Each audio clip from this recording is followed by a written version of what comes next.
Assalamu alaikum, and welcome to another episode of the Ummah Times, where we help decolonize minds. And today, on the topic of Khilafah, history and future, we'll be having a friendly dialogue with two esteemed guests, Sheikh Omar Baloch and Brother Mazin Abdul-Adhim. And just to tell you a little bit about our esteemed guest, Sheikh Omar Baloch was a longtime student of the late Dr. Israr Ahmed for 30 years. He also served as an imam in the Chicago area and currently works full-time in Islamic work in the field of dawah and counseling. And our other esteemed guest, Brother Mazin Abdul-Adhim, he has been a longtime member of Hizb ut-Tahrir. He is also a student of Al-Azhar University, Faculty of Sharia and Linguistics. He has given numerous talks throughout North America and Europe on topics related to Islam and its laws. I'd like to welcome you both, brothers. Assalamu alaikum. Now, I'm going to actually pass it to Brother Ali. I know he wanted to start off with some interesting questions to your brothers. Yeah, Jazakallah khair, Zishan. Yeah, I mean, without wasting any time, I think it's obviously a topic of critical nature. So I'm going to delve right into it. I mean, we're going to talk about the historical perspective of, Khilafah. And many people believe the post-Khulafa Rashidun period to be Malukiyat and not a Khilafah.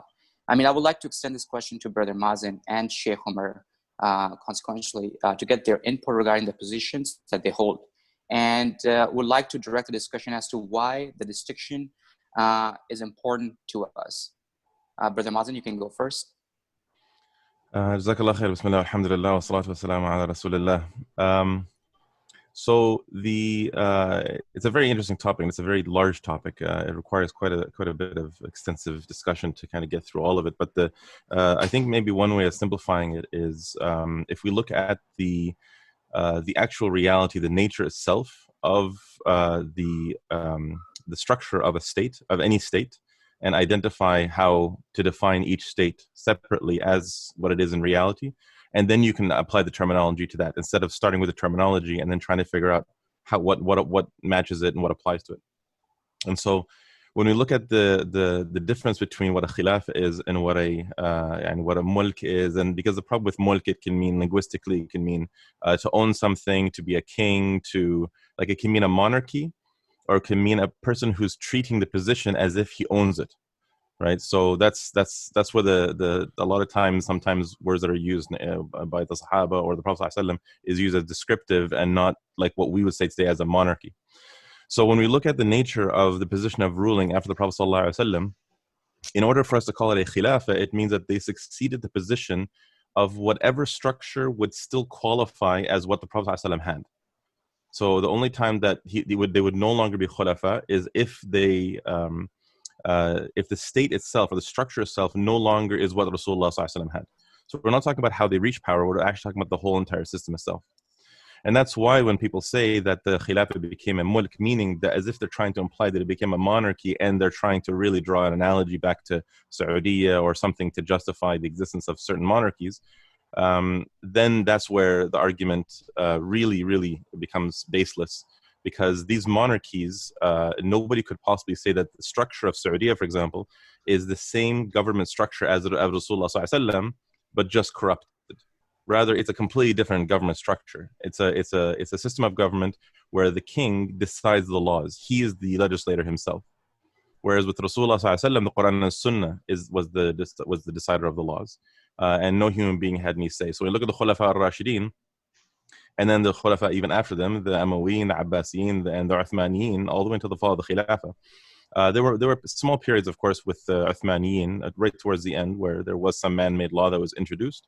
But throughout the whole entire time, the only source of sovereign, the only legislator throughout all these times was Allah and His Messenger. So therefore, since the structure remained the same structure, the system itself remained the same system of Rasulullah sallallahu alaihi wasallam, that means that anybody who took that position was still a khalifa, even if some ulama would call them mulk or muluk. Even Muawiyah has actually said in one narration, I am the first of the muluk of the Arabs, is because they were comparing to how just the Khulafa al-Rashidin were. So when you have a standard that high and you go down and some changes are introduced, they were so upset about these types of changes, or they were so critical of themselves that it looked like a drop, but they had no idea how low the bar is going to go when obviously during our times. Jazakallah khair. Sheikh Omar Baloch, would you like to? Yeah, Bismillah ar-Rahman ar-Rahim. Obviously, there's a difference between Khilafat al-Rashida and what came after, right? So that needs to be acknowledged. Now, why is there a difference? The reason there's a difference is because the Khilafat al-Rashida is our ideal. So the Prophet said it would last 30 years.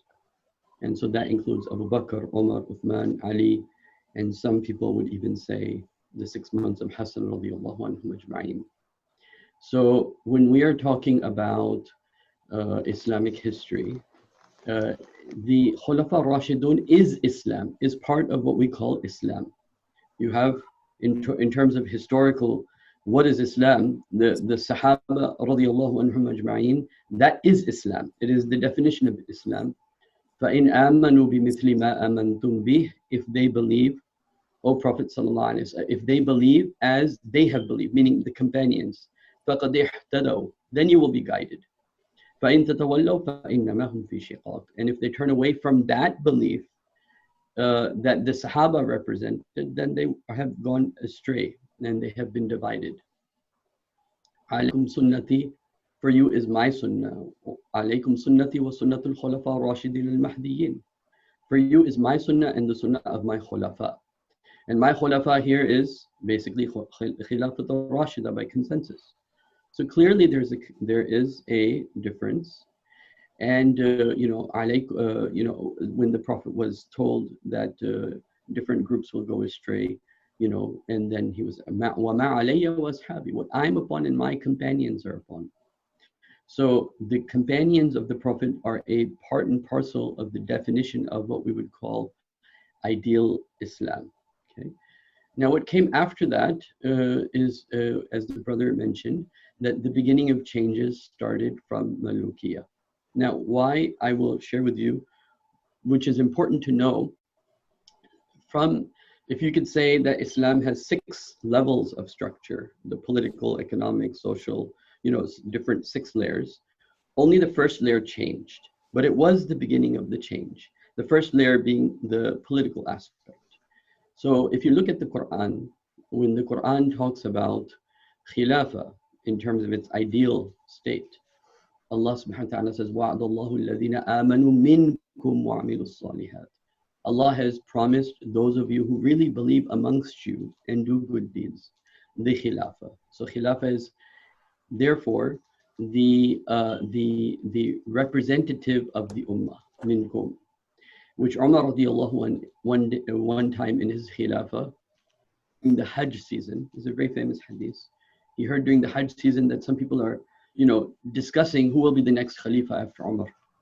And Umar became very upset, and he stood up and started giving a khutbah during the Hajj time.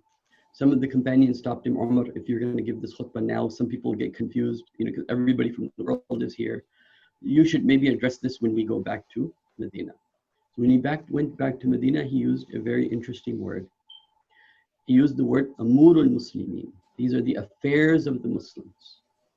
And therefore, the consensus of the Muslims is part and parcel of that. Meaning Khilafah is the right of every Muslim. And therefore he has, or she has, depending upon, who's an adult, who has maturity. But again, that criteria itself, like they did in the time of voting for Uthman, the criteria of who will be consulted itself will be decided by the people of the Ummah. Then, this, and then Ali radiallahu anhu uses the same term, Amurul Muslimin.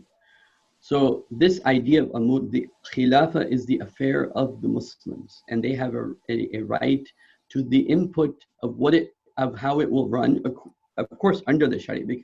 I'm talking about the issues that are mubah or jaiz. Within that, the Ummah will legislate according to the Shura as the Ummah decides how the Shura could be or should be taken based upon the circumstances. Okay. But what came after, the killing of the family of the Prophet ﷺ, the humiliating of Imam Malik, like breaking off his arms, putting Imam Abu Hanifa in jail, and then, this is already the Ummayyad period we're basically talking about. What happened in Harra, what happened in Medina, the women being raped, and then many other things. For example, slavery, instead of following the spirit of Islam, I'm just giving an example, slavery, in which the idea was, you free the slaves, but slavery actually became a big part of trade. And because it's jaiz, it's allowed, but the spirit is, it's like very much today, you're allowed to take a loan, but the idea is that even if you're taking a halal, quote unquote, riba-free loan, the idea is not to be in a loan. This is something the Prophet prayed against. It's against the spirit of Islam. So you could say the spirit began to die. And one of the reasons the spirit began to die is also because it wasn't just the political part that then separated from the people, the masses, but then that there was a fragmentation of you can say different classes, even within the scope of Islamic scholarship, right? Like people of tazkiyah versus the people of fiqh, and then you also had the leadership that was thinking in its own terms versus the masses. So even though, yes, for the average Muslim, if I'm living in a village, my laws, my family laws are according to Islam. I don't even know what's happening in the palace. I don't know who's even the latest king changed. I don't even know what they're fighting about. I live in my village. The news reports don't reach to me. I'm not even concerned. I go to the market. I make my halal trades. If I have to take a loan, it's according to the Sharia. I do my marriage. I do my nikah. I do my prayers. Everything within that system was Islamic for the individual, but had somehow changed at the top level. And as Brother Mazin had pointed out, there was somehow a distinction between Khilafat al-Rashida and what came after. As the Prophet himself said, mulkan addan, mulk, kingship that will bite. And it was very biting. It was very painful at times for the Ummah, for what they had to face. Now, obviously that Khilafah was completely different from the anti-Khilafah that the Saudi government represents. So, I mean, that because at least in the Ummayyad, the Abbasid, the king had a vested interest in the interest of the Muslims because he was their king. And so what was beneficial for them in terms of the growth of the kingdom and so on and so forth, that was to the benefit of the benefit of the king of that time. Now, why Khilafah changed to Malukiya? I just want to take a minute and present my opinion on this issue. Is that the idea of Khilafah or the concepts of Khilafah were completely new. Like the only thing that people knew about was kings, meaning that's what was the type of governorship that existed. And when Islam had gone through civil war and so much chaos had happened, the Ummah had divided into two. And then under Muawiyah radiallahu anhu, they had come back together. Now he had a big concern, which was how will this continue? And so in his ijtihad, he decided to continue it based upon what they know. And that is that you have to have a tribal backing. And because, one of the things happened with Uthman radiallahu anhu is that the vanguard had gone away. Meaning, the people who had fought Badr, Uhud, Ahzab, the revolutionary party.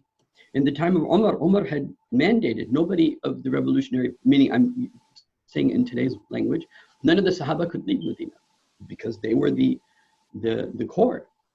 And this also shows a difference between one of the ijtihads between Omar and Uthman, because Omar used to choose people based upon gradation, who's Badri, who went, who took Bayt al-Ridwan versus those people that accepted Islam after Fath al-Makkah. He was very strict on this type of gradation of the Sahaba.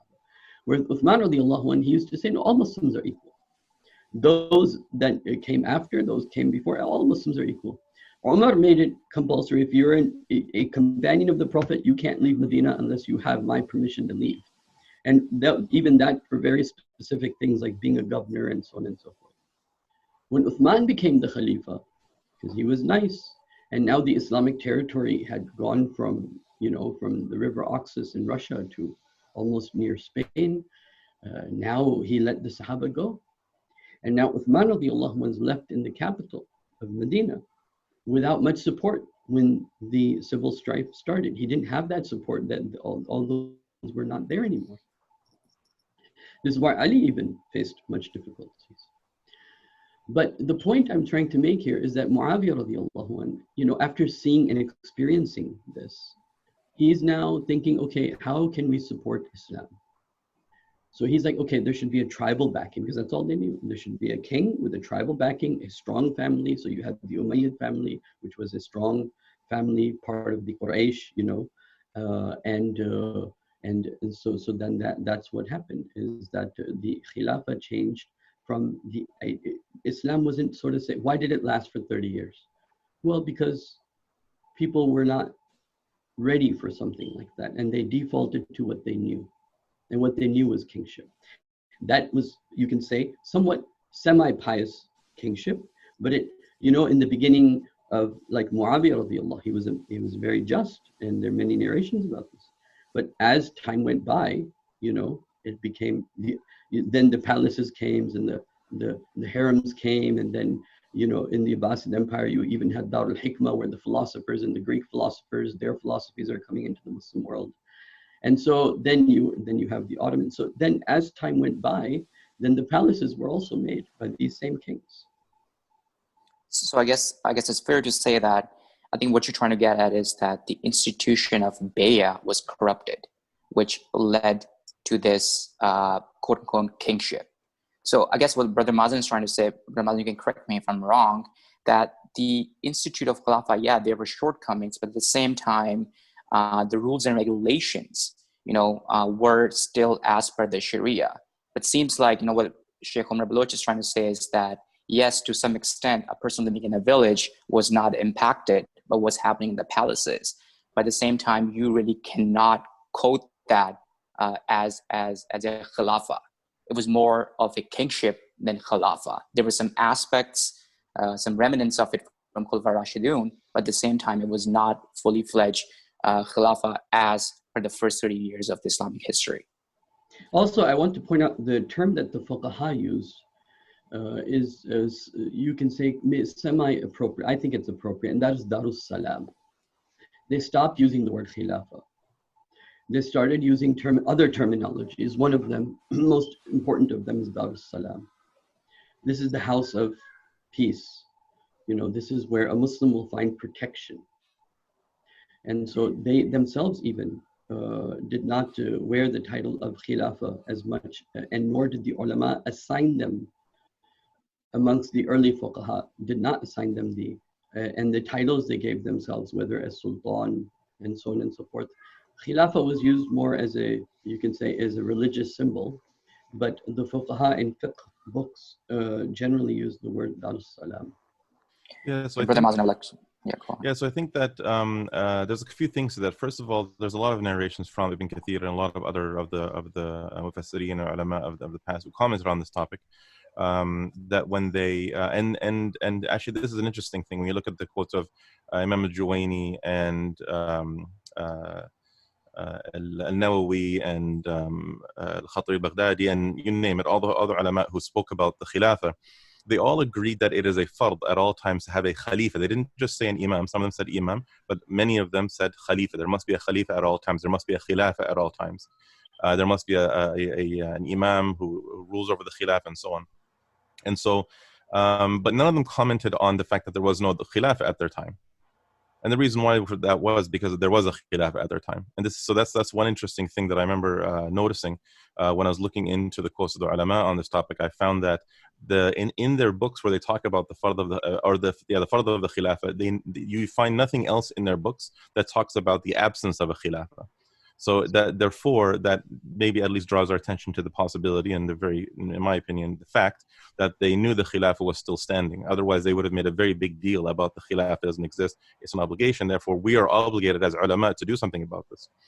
As far as, and I think that the reason why they use different terminology over time One is probably because of colloquial usage as time passed, because it went from becoming the Khalifat Rasulullah to Khalifat Rasulullah. So they stopped doing, they just called him Amir al-Mu'mineen. And then so terminologies began changing, but also because of the standard. I really think it has to do with, when we look at things, we have to understand things in our current context and have to use the terminology that reflects people's understanding today. When you look at, and during the, let's say the Umayyad period, nobody thought that that was a monarchy, where they thought that Muawiyah or Umar ibn Abdul-Aziz was a king. Because a king, in our context today, when we talk about the word king, we're talking about a sovereign legislator who is above the law. He is the one who legislates. He's the one, if he says off with his head, you cut the guy's head off. You don't question. It's like Allah himself giving a command. That is actually how a monarchy works. Like the Queen of England, back in the day when she was actually a real queen, you don't question an order. You question an order, you get killed. You get punished immediately, right? And so it's like and that's because they are seen as a manifestation of some form of divinity, actually, in a monarchy. Their blood is divine blood.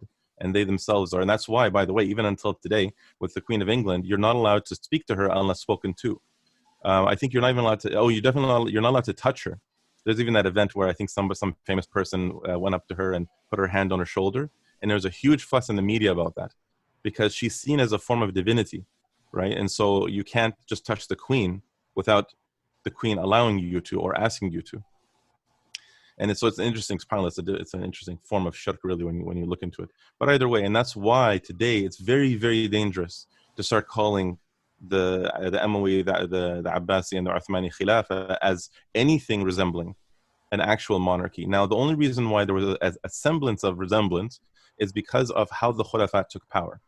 It's because Muawiyah, when he's the one who changed the structure of how power was transferred. But in terms of how legislation was legislated, that didn't change. Muawiyah did not veer from referring to the Quran and Sunnah. Because in order to say that did he start implementing kufr?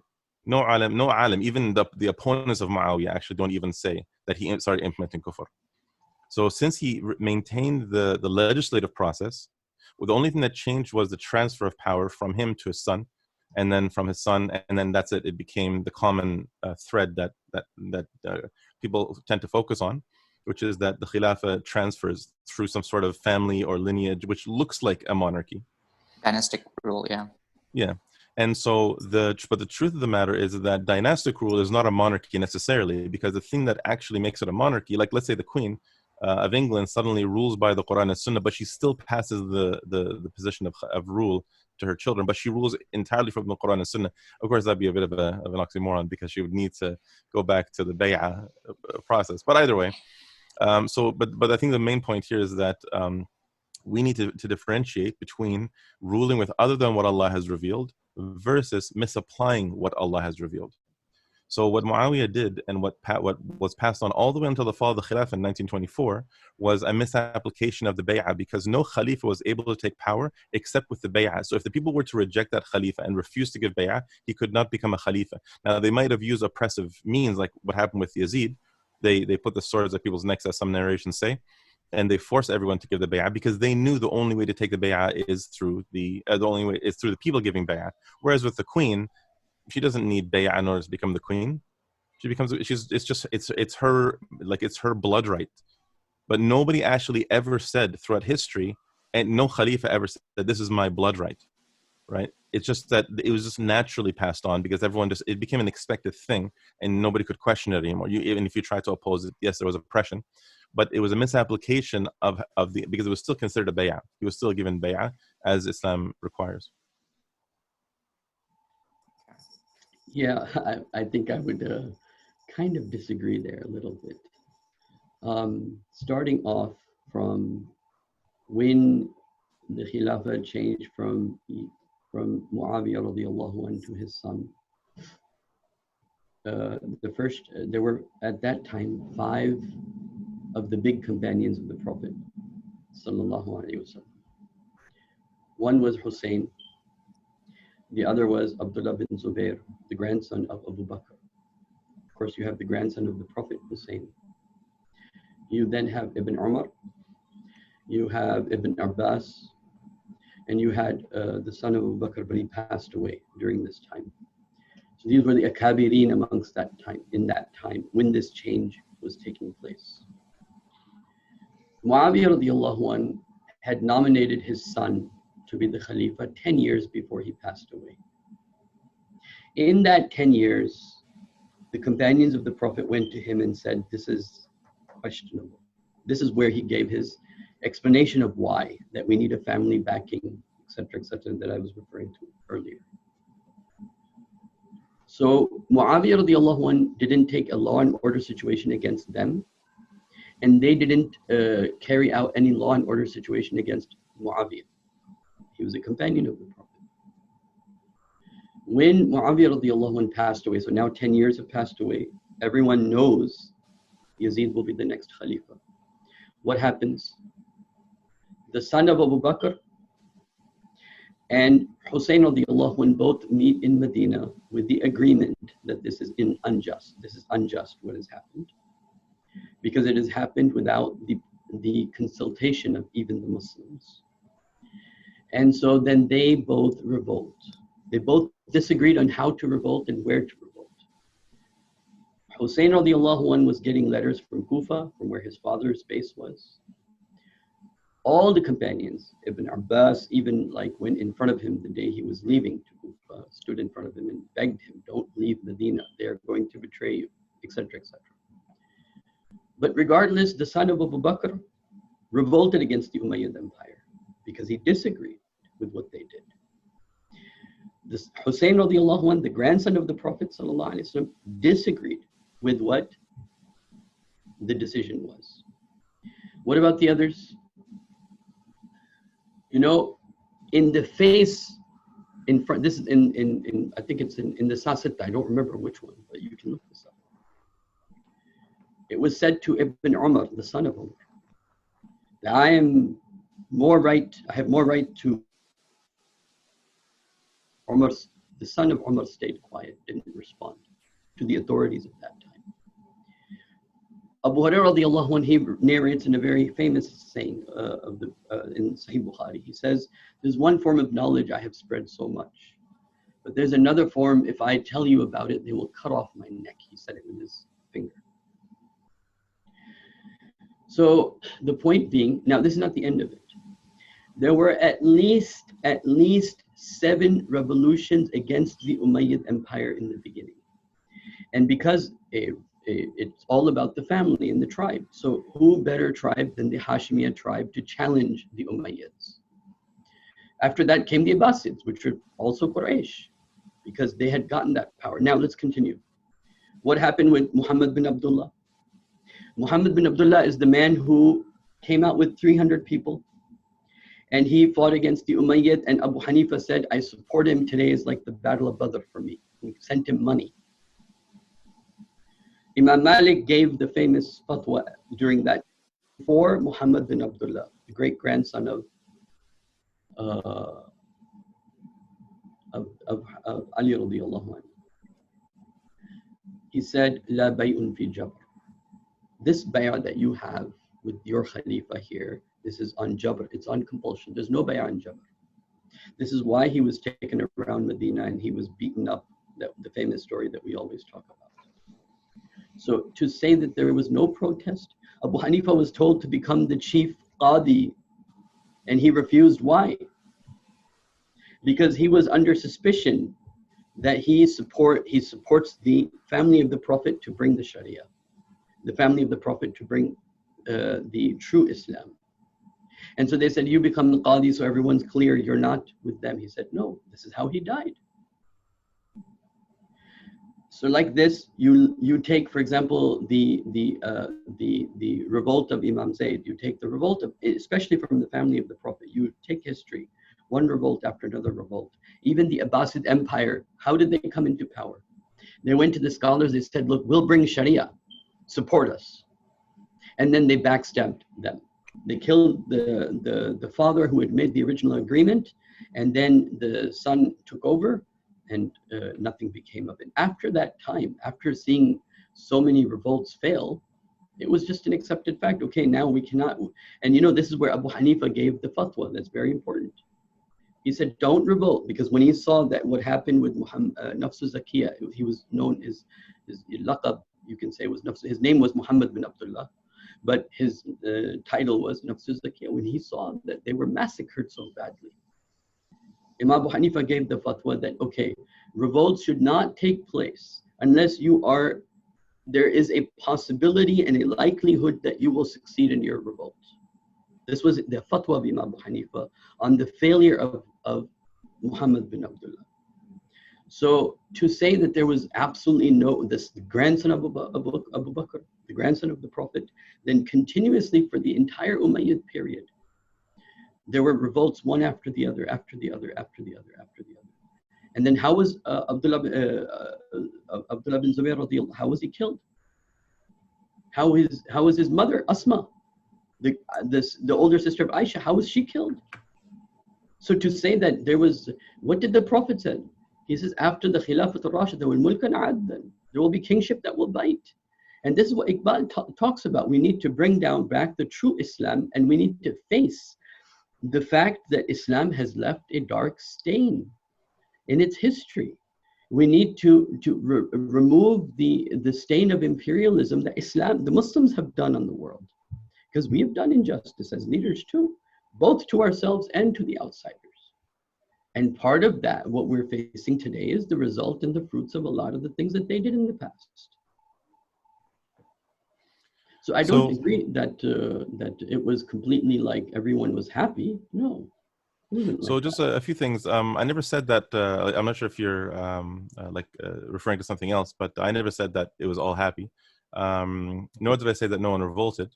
But my point was that there was no legislation by other than what Allah has revealed, because every system is defined by primarily two things: who has authority in the system and who has sovereignty in the system.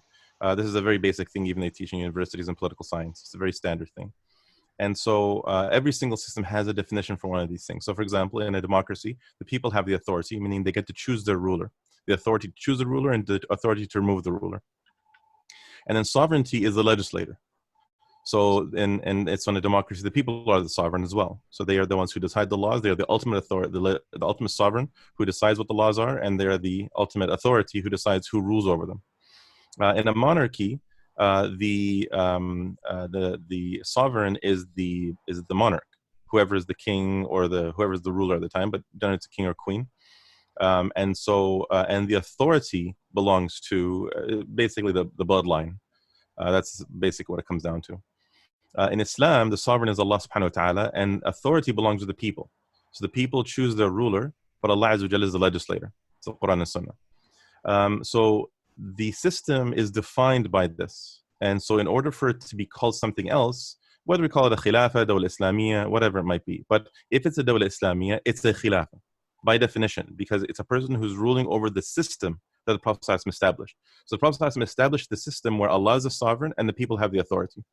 And this was even identified even in the discussion between Rasulullah ﷺ and Ibn Amr al-Musa'sa'a, where they said they wanted the Khilafah after him. He said, Al-amru lillahi yada'u haythu yasha. The matter is for Allah to decide, and He will place it wherever He wills, meaning that He will give the ahkam related to this matter however He wills. And the hukm is that it goes back to people. فُبَيْعَةَ الْأَوَّلِ فِي الْأَوَّلِ, يعني in the hadith of كانت بنو إسرائيل تسوسهم الأنبياء كلما هلك نبي خلفه النبي وإنه لا نبي بعدي ولكن خلفاء فتكثر. Bani Israel used to have their political, because he used tasusum, their political or societal affairs managed by the prophets. Every time a prophet died, another one came after him. So it was one after the other. But he said, after me, there will be no prophets, rather because there's no prophet after me, but there will be khulafa, and they will number many. And he said, fatakthur. You can't say four, it's fatakthur. Right? So even in this hadith, it's narrated in, I believe, Sahih Bukhari, he mentions that there will be lots of khulafa. And they said, ماذا تأمرنا يا رسول الله؟ قال فبيعة الأول فالأول. What do you order us, Ya Rasulullah? He said, give bay'ah to them one by one. So, and then same thing, إذا بُيع لخليفتين فاقتلوا الآخر منهما. Sahih Muslim. If the bay'ah is given to two khulafa, you kill the second of the two. Why this detail? Why all these ahkam shar'iyya if there's only going to be 4 or 5 and that's it? It's going to now become a monarchy or some sort of kingdom. So the reality is that the system remained, and it remained the Khilafah. It remained an Islamic system. And if anyone disagrees, and this is really the crux of the point, if anyone believes that the system had changed and the sovereignty was even compromised slightly, then we have to come with a single evidence of the Umayyad Abbasiyin or the Uthmaniyin in the first 350 years of the Uthmaniyin, because they ruled for 450 years. So the first 350 years, so prior to the last 100 years, but there's a lot of messy things that happened. One example where a single law was legislated from other than what Allah has revealed. Just a single law. Yeah, was qisas taken for the killing of the family of the Prophet? So remember, a misapplication or not applying a hukum is not the same as legislating a law from other than what Allah has revealed. So for example, if a person misses dhuhr, or he doesn't pray dhuhr, he doesn't pray the whole entire salah for that day, you can't say that he's implementing other than what Allah has revealed. You would say that he is not implementing what he's supposed to. So we're talking about the system. If somebody neglects something in the system, it's not the same as, like neglecting a hukum, it's not the same as replacing a hukum with something that what Allah has revealed. And that's why when Rasulullah said, when the Sahaba asked, what about choosing a Khalifa without consultation? What's that? What about choosing a Khalifa without consultation? That's not against any hukum, you think? So that's why, because when you look at the hukum of the bay'ah has a structure to it, but the hukum is the bay'ah. So they never went to a book, for example, from... Is that not sure. Sorry, what's that again? Form of a hukum in Quran. وَشَاوِرْهُمْ فِي الْأَمْرِ? Yeah. وَشَاوِرْهُمْ فِي الْأَمْرِ, there's no, that's a recommendation. When you look at, there's no qarina in that ayah that indicates that this is a fard. No, the qarina is zulm. You read the ayahs before it, that you take revenge or you forgive is up to you. Sure. But still, the point is, when it comes to shawarum fil amr, it's a general instruction, and not, because that means shawarum fil amr would be for literally everything, and we know that's not the case. The Prophet didn't, he did not have mushawara when it came to Sulh Hudaybiyah. Specifically, shawarhum fil amr regarding the Khilafah. Is that something that the Sahaba did? But once again, so we know that the condition of a Khalifa... We can agree that there's ijma' in the Sahaba, at least from 3 of the Khulafa, and even Ali was questioned because of the emergency situation he was. So if the people were saying that there had to be shura before Ali was chosen as the Khalifa, then we can say that there's a type of ijma' of the Sahaba on this. Again, because we know that there is some discussion among the ulama about the Khilafah al-Mutaghallib and so on. Without getting into the specifics, what we're saying is that the thing that identifies whether or not the system was no longer an Islamic system is if the source of legislation ceased to be what Allah has revealed. So if you see a hukum, like if you see, for example, a person, as a simple example is like praying salah or doing a janazah or some sort of hukum that is from Islam, and you misapply it. You pray the salah wrong, you pray separated, like right now because of the way that we're separated. You have more than one Jum'ah in a city, right? That's not allowed. You're only supposed to have one single Jum'ah in a city. Umar bin Abdul-Aziz, every khutbah, every single khutbah, the family of the Prophet was cursed. Do you know this? No, Umar bin Abdul-Aziz was the first to end that. He was the first one to stop this. And this is why when we end the khutbah, we do it based upon his words. إِنَّ اللَّهَ يَأْمُرُكُم بِالْعَدْلِ وَالْإِحْسَانِ وَإِيتَاءِ ذِي الْقُرْبَى وَيَنْهَى عَنِ الْفَحْشَاءِ وَالْمُنكَرِ. And just to be clear, I'm not Shia. So I'm not bringing up the family of the Prophet because of that reason, but only because they're the ones that revolted. So in this case, that's why I have to bring their example. Well, there's a bit of there's a discussion there about what Muawiyah's issue was with Ali and the friction that was between them, but that still doesn't change the fact that even if they were cursed because they rebelled, or they were cursed because of a corrupt, which was obviously a very corrupt thing to do, that has nothing to do with state legislation. Like right now, if you have whatever prime minister and whatever minister and whatever president, and they're all cursing each other, they're rebelling against each other, and none of that matters because it still would remain a democracy, even if there's corruption in the system. Like, for example, even when people question whether or not George Bush had the elections played with, Donald Trump, the elections were played with, it doesn't matter. It's still a democracy because the source of legislation is still the people, but there's corruption. So what do you do? How do you understand the narration of the Prophet? Where the long narration, which is sahih, by the way, it's in more than one narration. I think there are at least 2 major turks for that. تكون فيكم نبوة ما شاء الله أن تكون ثم يرفعها ثم تكون الخلافة على من حيث النبوة. Yeah, so ثم تكون ملكا عدلا. Yeah. There will be kingship that will bite. This is the words of the Prophet, and he's describing what will happen. So from this, so here the point is that I think to negate that there is a qualitative difference between Khilafat al-Rashida and what came after is problematic. And then to say, okay, yes, there was a difference, but it wasn't that much, is also problematic, because then you're not, it's like you're not allowing the internal criticism to take place so we can improve ourselves in the future. If you want to argue legally, not from the perspective of ihsan, and not from the perspective of taqwa, not from this perspective of the spirit of Islam. If you want to argue legally, you can say, yeah, he was the Khalifa because he had the bay'ah of the Muslims, right? But it was forced. So the thing is, the fact that he had the bay'ah of the Muslims and the judges that were under him were legislating according to Islam, yes, that's fine. But that doesn't mean that that's in accordance to the spirit of Islam. and I don't disagree with that, but that's not the point. Still, the point is we're talking about, that's why I really have to emphasize the difference between implementing other than what Allah has revealed, meaning referring to a source other than what Allah has revealed, versus misapplying what Allah has revealed, which is the bay'ah. So they were implementing the bay'ah, but they were forcing it. And we know that, of course, there's some ikhtilaf, but the opinion that I follow is that a forced bay'ah is an invalid bay'ah, and that's why Yazid was not a khalifa, according to the Hizb, for example. Even in ta'ammar alaykum abdan habshiyan, over here is forced. In ummir alaykum. Right. But that's not referring to. So the point is that even there you can have a debate. But again, to say that there is no difference, that Khilafat al-Rashida is pretty similar to what came after, I think is a very big mistake. So, and again, I didn't really say it's pretty simple. Again, there's a precision in the words that I'm using, and we have to be very precise. Whether it's similar is irrelevant. It's a wording that is too vague and it's meaningless actually in this discussion. We're talking shar'an. So shar'an, a state is defined by who is the sovereign legislator and who has the authority. Shar'an, a khilafah is a state that implements, if refers Allah only to the Quran and Sunnah. Why did the Mamluks allow Darul Hikmah to take place?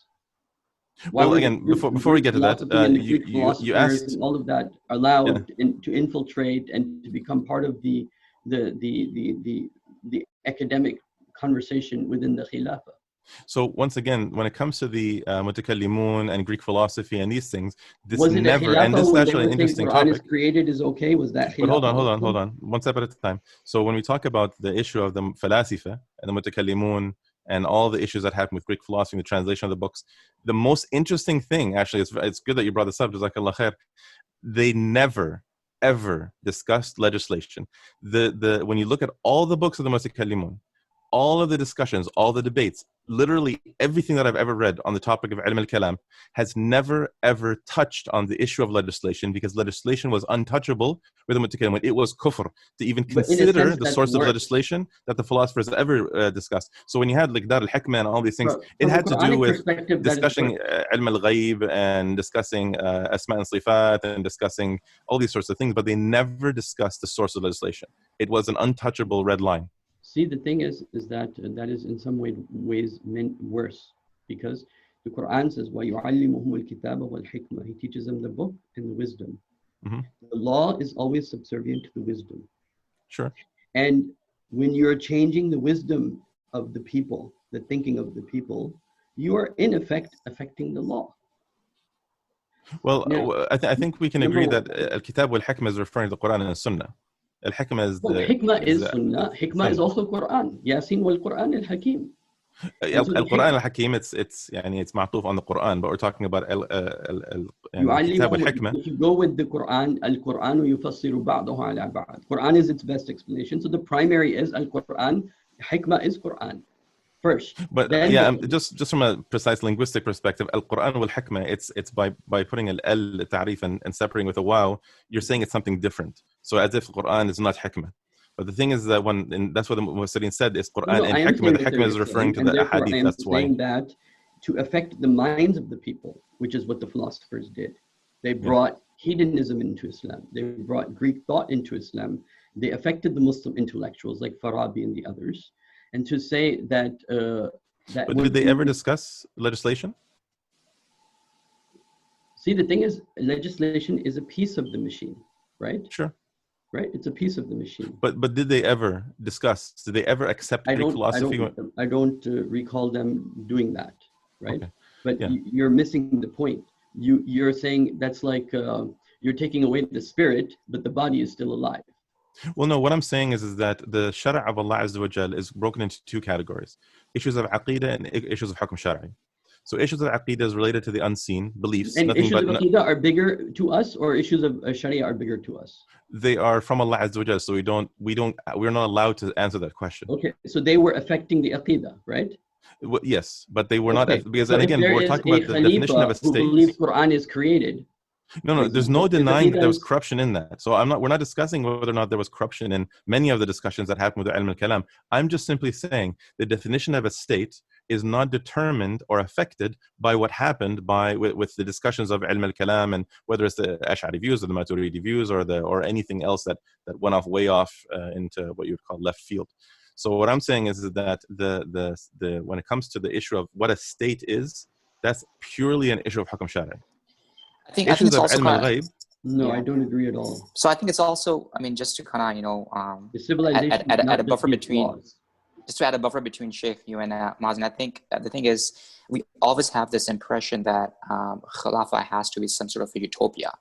That will never happen, right? I mean, there's always a corruption which is taking place in different institutes of the Khilafah itself.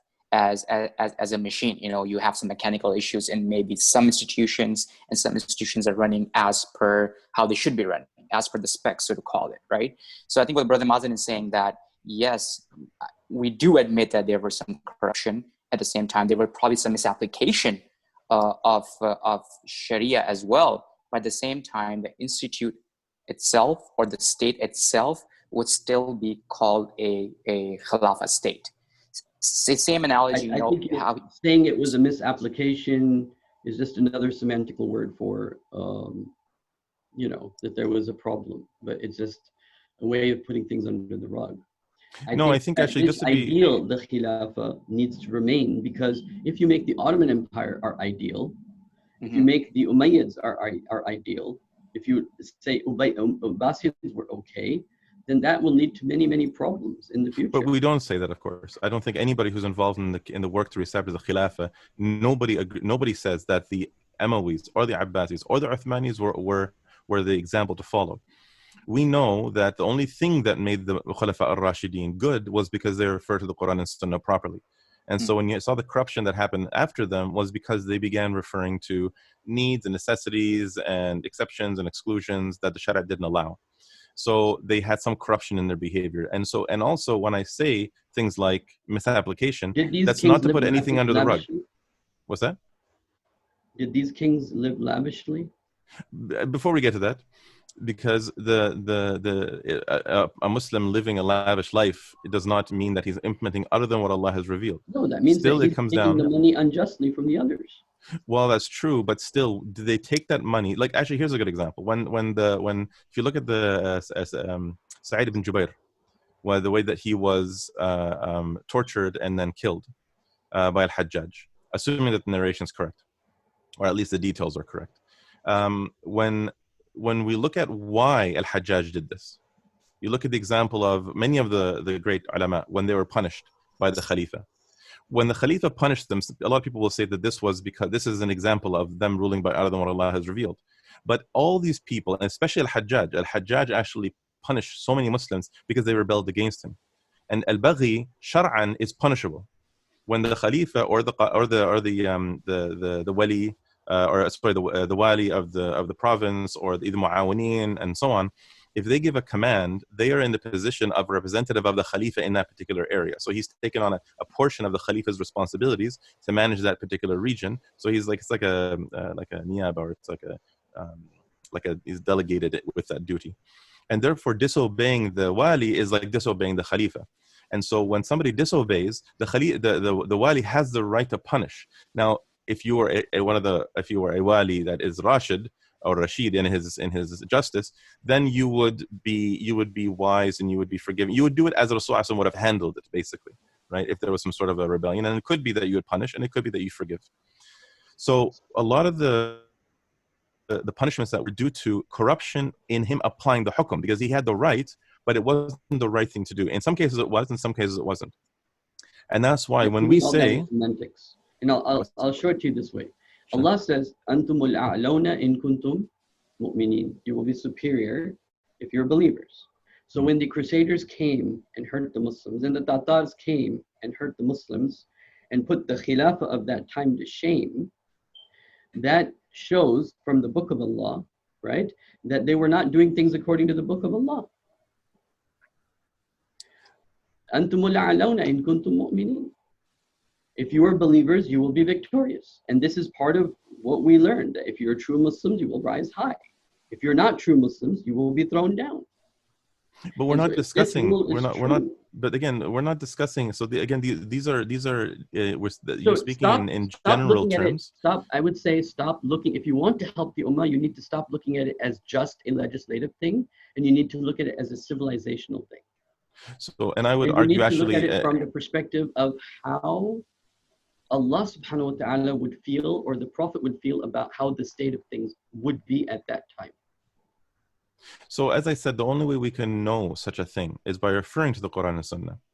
So if we ever want to rise up and fix our situation, we have to understand how to correctly use the Quran and Sunnah as a source of legislation, and not mix into it our assumptions and our feelings of what might be and what Allah might see and the Prophet might feel. If we can't know this except by looking at the Quran and Sunnah. And therefore the only thing that's codified our entire life and that has given the Sahaba success is by strictly referring to the Quran and Sunnah in all their solutions, in all their definitions, and all their concepts and so on. Alcohol? What's that? Did the kings drink alcohol? So again, we keep on jumping to these points, you're so give me an example of something against Quran and Sunnah, and I'm giving it to you, and you're now saying because you're talking about the individual, and I'm talking about the system. I gave you an example of them living a lavish lifestyle. I gave you an example of them putting up palace. Even though Omar, in his Khilafah, he did not allow anybody to have a house more, by the way, in his Khilafah. Yes. Okay. So, but still, we're talking about the system and not the individuals. So I understand that you want to focus on the individuals, and that's how you want to prove that it wasn't a khilafah. Then we can what I'm say saying Pakistan is that the state is only defined Pakistan by the system. Constitutionally says,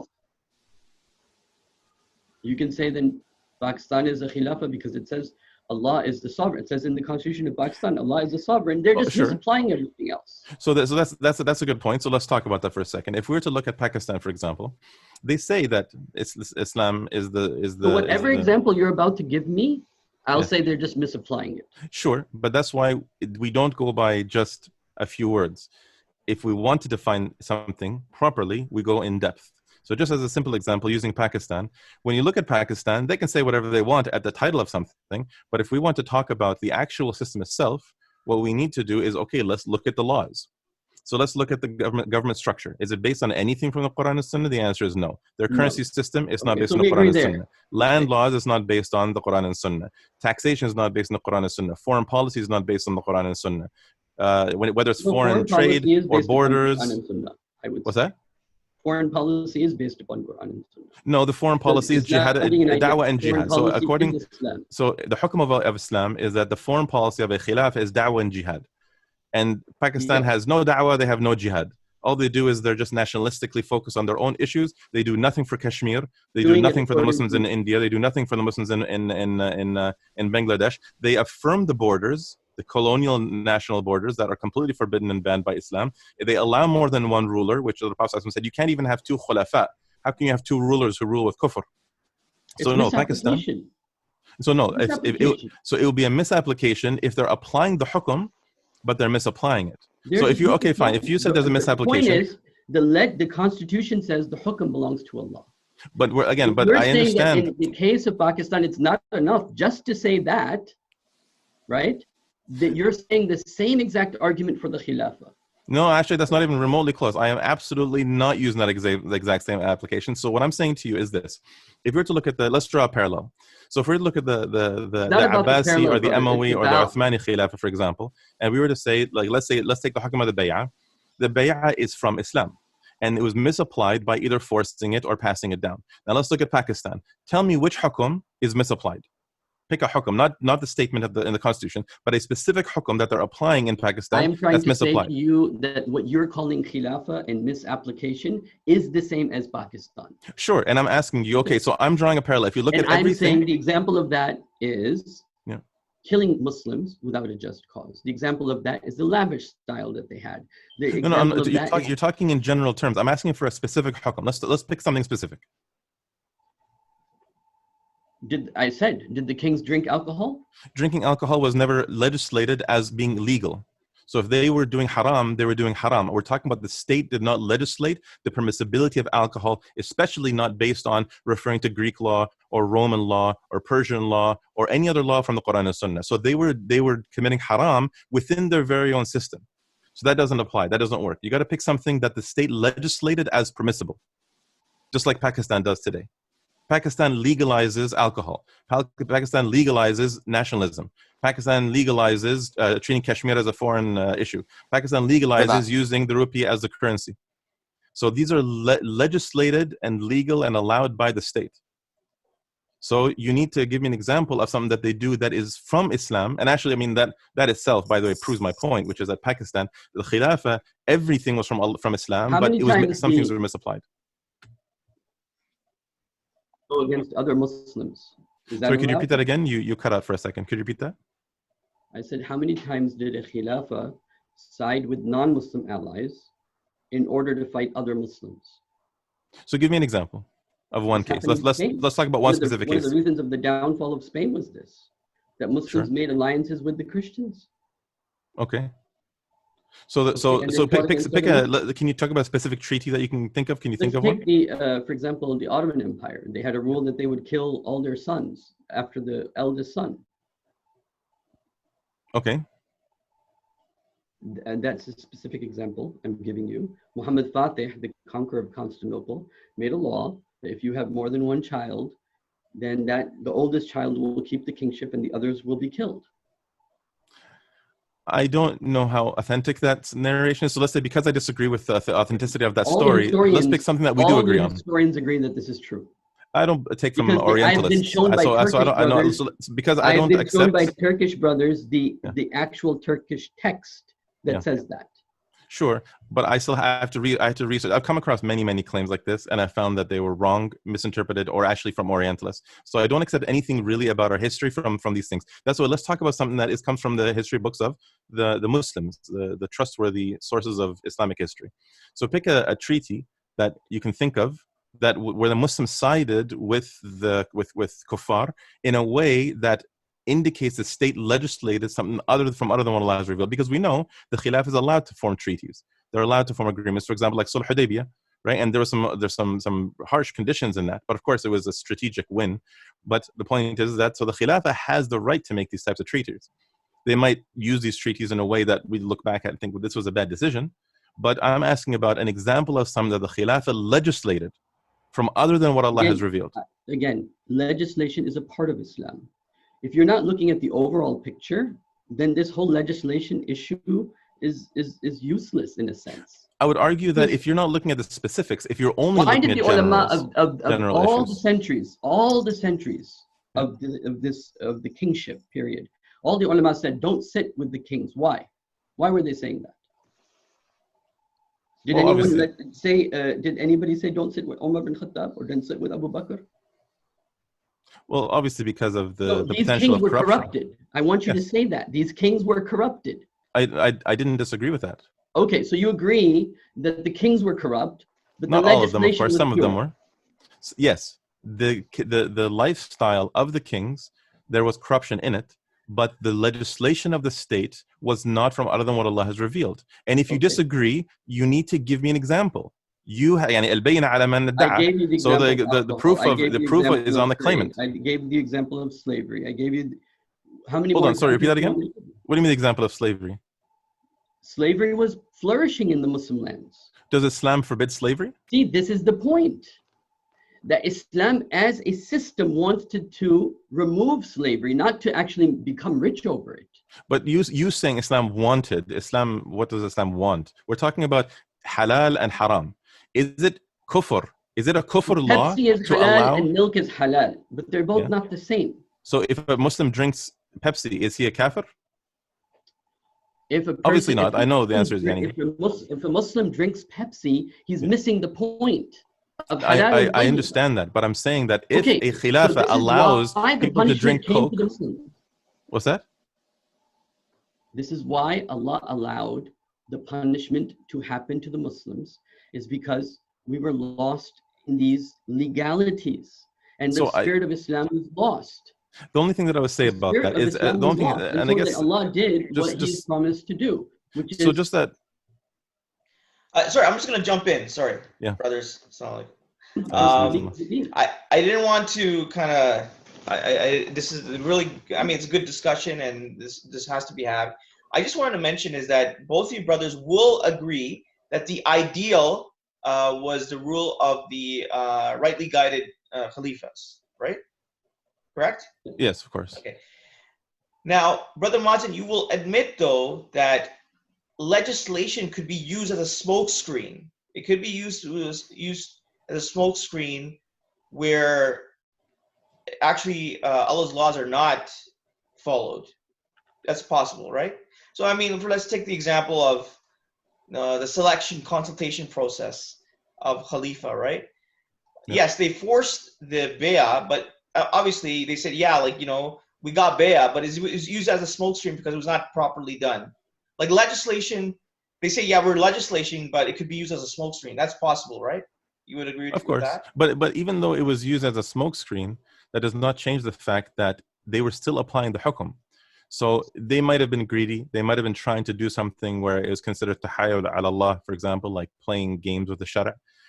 But from a legalistic perspective, they were not ruling by other than what Allah has revealed. And therefore, we can say they were corrupt, we can say there were problems, we can say whatever we want, but we cannot say they were legislating with other than what Allah has revealed. We cannot say that the sovereignty was compromised. We can say that human beings were compromised, but the legislation of the state was not compromised. Okay, so the concept of state, as you're mentioning it, is a modern concept, first of all. Second of all, if there's an imam, he's leading prayers. He's saying everything right. His tajweed is perfect. His Allahu Akbar is perfect. His ruku, sujood, everything is perfect. Okay? But his the whole time he's thinking about his business, or the whole time he's thinking about, his focus isn't there. Are you comfortable praying behind such a person? Is Allah happy? And so I think this really, your example right there, I think this is an excellent example of the difference between what you're talking about and what I'm talking about. And I think I need to highlight this, if you'll allow me. The difference of what I'm talking about is that, is it still a masjid, and is that salah still valid, considered valid as a salah for everybody? So nobody can say if the imam, it is a valid salah for everybody, but will it make Allah angry and bring about a punishment? Just hold on. Allow me to finish. So if the imam is praying and his mind is somewhere else and he's not focused and so on, we can still say the salah is valid for that jama'ah, and the masjid is still a masjid. And for somebody to say the masjid is now an entertainment place for people to go and dream and forget about salah, no. That's the first point. So the first point is we're talking about the shar'i validity of that jama'ah, the shar'i validity of that masjid. I'm trying to get you out of this shar'i validity. No, I can't. I refuse to get out of this shar'i perspective. Because now, if you want, now hold on. I just have one more point. If you allow me, sorry, excuse me. It's like a closed eye. I know. Just please let me finish my next point. So the second point that I wanted to mention, and in this, is that when we say, let's say we're all praying, the imam is drifting off somewhere, and then let's say there's a leak in the roof, right? And suddenly the masjid is, there's problems and we have to clean it up and so on. For somebody to say this is a punishment from Allah subhanahu wa ta'ala, the ulama throughout history actually spoke a lot about the impermissibility of making assumptions about what Allah is doing and why He's doing it. Because it could simply be a test. For example, there was a famine in the time of Omar, and he actually needed to get supplies from Africa in order to keep Medina alive. But now, would somebody say that Umar al-Khattab was being punished? Famine didn't take us up or down as the civilization. The Prophet's been very clear. You will be like the foam of the water. What is that trying to tell you? Bal antum kathir, you will be many, but you will be scared of jihad. Alaykum al-wahan, you will have wahan. So the Prophet, Inna Allah yarfa'u bihadi, Allah will raise nations because of this Quran. Allah will throw down nations. Having problems, having fitnas, that's normal. Everybody has them. But Yes. when the whole civilization is brought to the ground, Yes. the Quran is very clear in Surah Bani Israel. What happened with Bani Israel, the rise of Bani Israel, why they were thrown down, why they were allowed to go back, why they were thrown back down. So the same thing with our Ummah. We went up when we had good Muslims. We went down, and it's happened before. And that was during the period of the kingship. And so, So we had no uptime during the kingship? The example of the leak is not a good one. But if somebody comes and starts tearing apart your masjid, right? Like they took over Masjid al-Aqsa, the Crusaders. So if they take over your masjid, right? That's the example that I'm giving.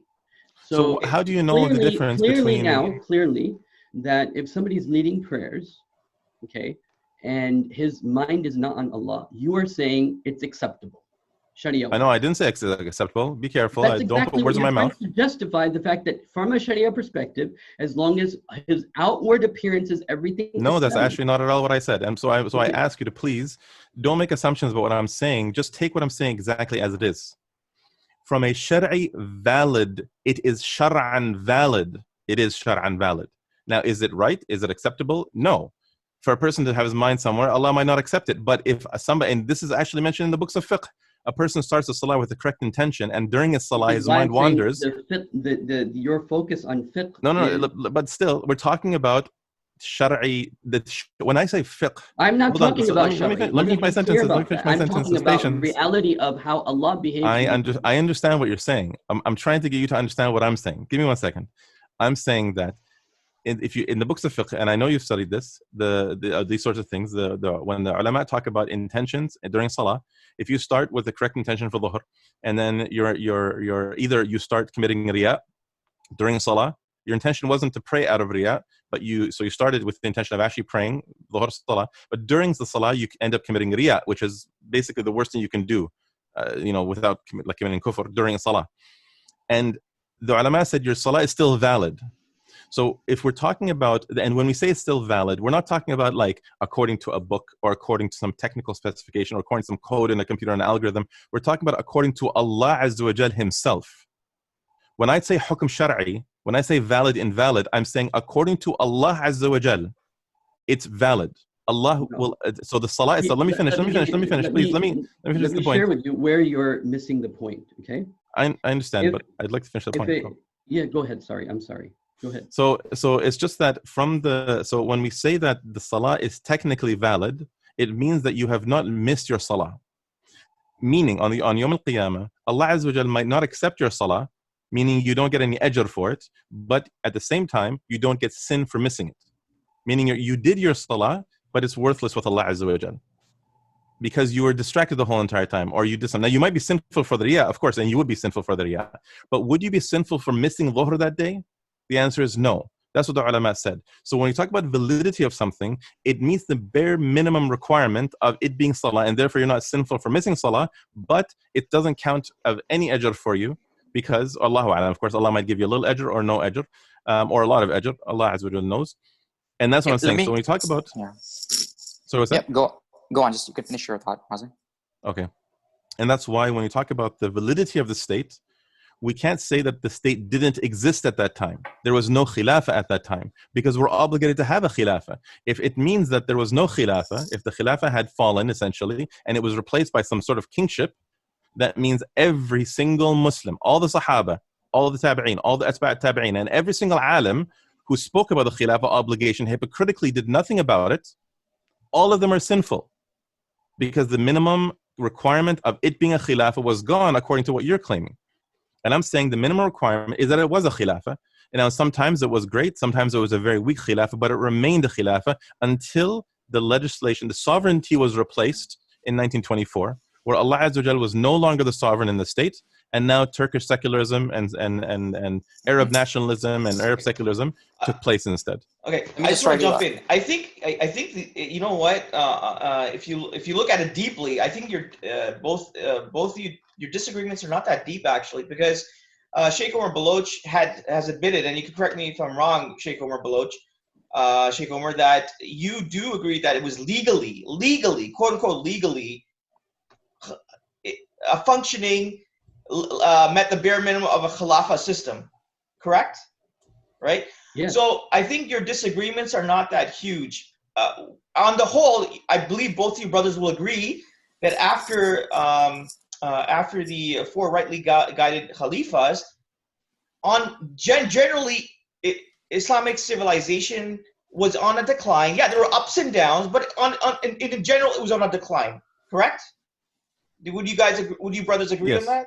I agree with that. Okay. So I just wanted to highlight, and hopefully I'm acting like a bridge between you brothers, that your disagreements are not that deep.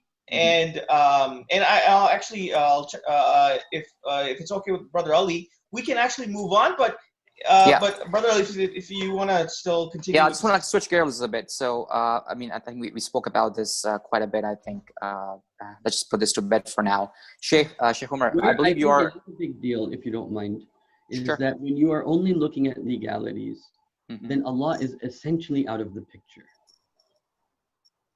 Then Okay, I wouldn't agree with that. That's how I like you feel. made your fiqh into an idol, which is what the Jews did with the. I think we should be careful with our words.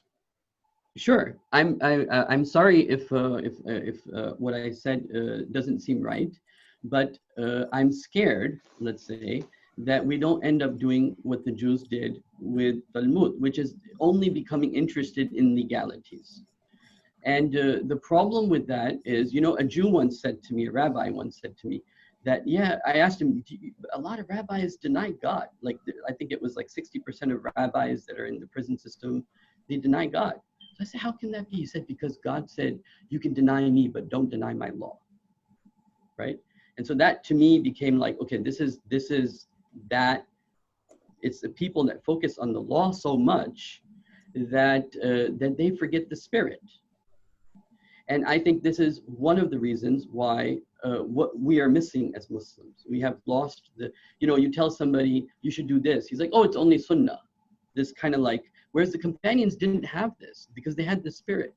And so it is a small difference where I'll say, yes, it was a khilafah by legally, barely, a forced khilafah, you can say, except for the time of Umar bin Abdul-Aziz and one or two maybe other people. But it wasn't something that made Allah happy, essentially. Mazin, Brother Mazin, I will let you respond. Just take a minute to respond, and we'll kind of switch gears. We'll talk about something else. Go ahead. Sure. Jazakallah khair. And so I think, as I do agree that we don't, I think because we're agreeing, we're on the one hand disagreeing on a tiny point, and the second thing is we're kind of talking a little bit past each other because in terms of missing the essence, the only reason why I'm not talking about the essence is because we have to first firmly establish the foundation, and then we can talk about the essence. So the foundation is, was it a khilafah? Yes, it absolutely was a khilafah by its bare minimum standard. We're not talking about anything above the bedrock, the bare minimum of what it was. It was not below that minimum, meaning it wasn't not a khilafah. It wasn't not an Islamic state. It wasn't a system other than what Allah has revealed. No, they always refer to what Allah has revealed, but there was, let's say, lots of corruption at times, or little corruption, lots of corruption. It all depends on the time. And that's the and then we look at, once we establish a foundation, we agree that it was a khilafah, then we say, okay, well, what should a khilafah be? So now we go all the way up to the top of Abu Bakr, Umar, Uthman, Ali. They're at the top, and then you go down from there, slightly as Umar ibn Abdul-Aziz, you go down Harun al-Rashid, and so on and so forth. And you go right down to the very bottom of some of the worst. So I'm not talking about that because we cannot talk about that until we first determine, was it a khilafah? And that's all I'm trying to do. So I'm zeroing in on just that one point. Once we agree on that, then we can talk about, well, how should we make it into a khilafah rashida? Ala minhaj nubuwah. You mentioned the hadith of there will be prophethood among you for as long as Allah wills. Then he mentioned there will be a khilafah on the path of prophethood, khilafah ala minhaj nubuwah. And then he said mulkan adlan. There's different interpretations actually. I think it's maybe a little more accurately biting down on over control over it. Right? Because if you look at this hadith, actually, interestingly, it's not talking about what they rule by. It actually seems to be speaking a little more about how they reached power. So you were ruled by a prophet, and then you were ruled by people who reach power through a just way, according to what I taught. And then you're going to be ruled by people who bite down on the throne and hold on to it. And then you're going to be ruled by people who control by just pure oppression. And then you're going to be brought, then it's going to come back to a Khilafah Rashida on the path of Prophet. And of course, this still implies legislation, but it's still referring to that kind of, that upper detail. But regardless, I think that as long as we agree that it was at minimum, at bare minimum, a Khilafah, then we can start talking about the details and the finer points. Bare minimum Khilafah, then you should be open to the injustices and the wrong things that happened during that minimum Khilafah. Of course, I acknowledge them, yes, and as I said, I think I've acknowledged it multiple times. Yeah, I don't believe any of the, I don't believe Brother Mazin or anyone here is justifying those at all. No, not at all. Not at all. Not at all. Okay, let me just jump gears. Sorry, Zishan. So Sheikh, I mean, I want to talk about a little bit of, about Medina being an Islamic state. I believe you are of the opinion that Medina was not a full-fledged, quote-unquote, Islamic state at the time of Hijrah. From Makkah to Medina, but it realized its statehood after the conquest of Makkah. I mean, this is quite interesting, as I've not really come across this argument before. I mean, why do you believe that was the case, and how does it play a pivotal role in determining the methodology for the revival, or for the revival movements, which are in 21st century?